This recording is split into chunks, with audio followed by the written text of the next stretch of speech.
Zone 2, Romain, première. Donc nous voici dans la zone 2, en construction. Ici, ça sera donc le maraîchage secondaire et l'agroforesterie.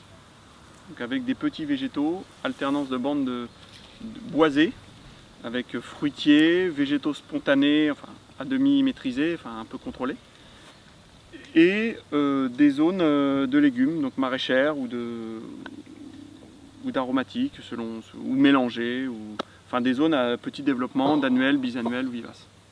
Voilà. On avait une question, Annabelle.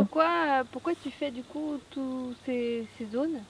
Alors l'histoire des zones, en fait, c'est de suivre, de respecter la succession écologique, la succession biologique donc de l'écosystème, c'est-à-dire que une terre, si on la laisse telle qu'elle, elle tend vers la forêt.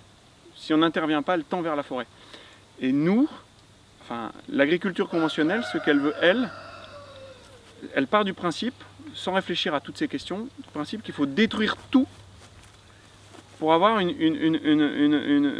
pour mettre tout à la main de l'homme. Alors que dans la démarche agroécologique ou permaculturelle, selon ce qu'on veut dire, en fait, on part d'une forêt, c'est-à-dire le biotope normal, contre lequel on doit se battre le moins possible et utiliser le moins possible d'énergie pour le transformer. Et on sait que si on ne touche pas cette parcelle, dans 150 ans ou 200 ans, ça sera une forêt.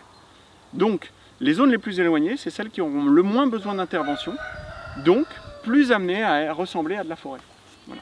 Donc dans la zone 2, on met encore des arbres, on commence à mettre encore, puisque dans la zone 1, il n'y a pas vraiment d'arbres spontanés.